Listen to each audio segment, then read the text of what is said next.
Yep, that's me. You're probably wondering how I ended up in this situation. You know, when the government says they have an expert, things might not always be what they seem. Today, we're going to take a look at the ATF's recent appearance on Face the Nation and break down some of their statements. Hi, I'm Ben, and you're watching the Minuteman Moment. Before we get into the video, please take a second to like, share, and leave a comment to help us defeat YouTube's algorithm.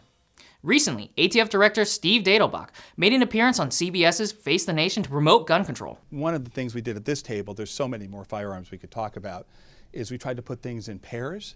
So if you look at them together, and one of them is sort of the more conventional firearm, which is sometimes they're under the National Firearms Act, right?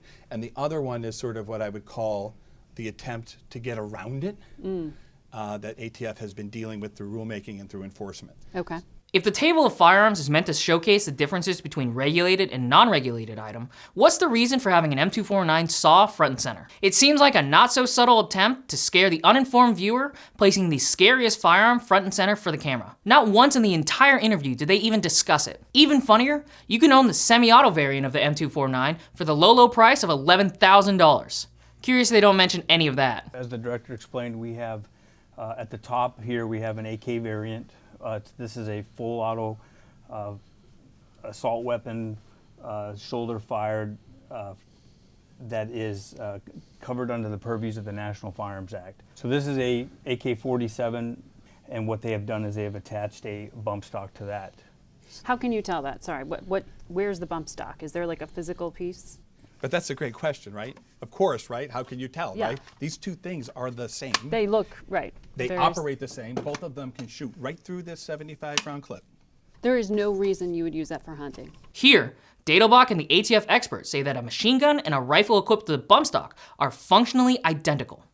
Gun owners know the truth. One is a machine gun and the other is a semi-automatic rifle. Bump fire is not automatic fire. And the Second Amendment isn't about hunting. So Congress determined back in the 1930s that short-barreled rifles, which were both smaller than a certain length and were designed to be fired from the shoulders, that combination made it unusually dangerous, right? So here's two things. These look exactly alike, right? I defy, one of them, everybody would agree is a short-barreled rifle because it's sold in one piece. The other one's the exact same thing, but it's sold in two pieces. So people are claiming, no, that's a pistol brace. The two weapons are designed to be fired from the shoulder, identically. They for all intents and purposes, look the same, right? And so we're treating them the same. That's all that that's all that rule says. We're treating these two things the same, right? I don't know, Chris, if you want to. So correct. So this is an NFA item. National Firearms Act item requires additional tax stamp for it, background check, waiting period, registration with NFRTR, and then you have this, which is the GCA version of it, which you could walk into the store and purchase in that configuration. Well, we didn't. People are claiming that they could do that, right? Our rule says that these two things are to be treated the same. Okay, first, ATF refers to the pistol brace as a workaround to the NFA. That's despite ATF themselves approving the usage of pistol braces a decade ago. Second, people aren't claiming that's what you can do, Mr. Dettelbach. There's a national injunction in place on ATF's enforcement of the pistol brace rule, whether you like it or not. Chris is here. He's one of our leading experts. So that's the frame.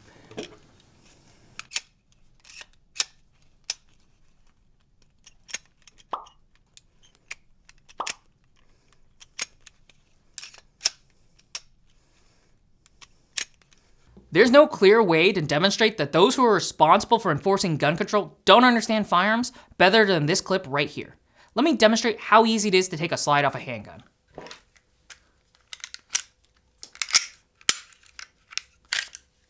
See? Quick and painless. That ATF agent really earned the title of expert, didn't he? I hope and expect that as Americans, we will all do that. But those aren't, if somebody comes into your store in a border state and plunks down $12,000 cash money for one of these things, so that there's no credit card trail, my word, we hope that people will help us as Americans and continue to help us and not make that sale and protect our safety. Take a close look at this clip. Really interesting how, first off, he suggests that a $12,000 cash payment could be suspicious. If Americans want to pay in cash for their firearms, that's completely legal. But here's the sinister part. Notice how the ATF director laments that cash payments leave no credit card trail? We recently covered a report showing that the US Treasury Department has been spying on Americans' gun purchases. This is just another example of those companies being weaponized by the government against law-abiding citizens. Well, the owner never received it, and ATF intercepted that. This is an example of we have a couple examples of some of the cartel-desired firearms here on the table. Can I pick that up? Yes. I'm sorry, is Clear. this the Virgin Mary? Es Santa Muerta. That is the patron saint of the narcotics traffickers in Mexico. There's a patron, there's a patron saint of drug traffickers? Yes, that is something that they do follow, some of them, yes. I went to Catholic school, they never told me that. Now that's a gaudy handgun if I've ever seen one. It's great that the ATF cares about preventing the flow of guns into cartel hands. But if only they had actually done something to stop hundreds of their guns from crossing the border in Operation Fast and Furious. Keeping guns out of the cartel's hands seems like a much loftier goal than taking down American citizens because their barrels were too short. And we depend on firearms dealers, many of whom are our first line of defense, who will pick up the phone and help us and try to interdict this. It sure is interesting that the ATF director refers to gun dealers as his first line of defense.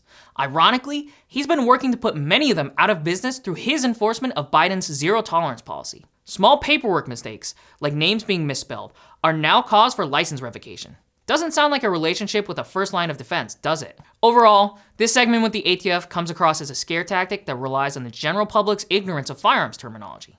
But culture is changing. More and more people are buying guns and starting to realize that the way the gun control lobby and their allies in government twist language to make things sound scary as justification for bans and new laws.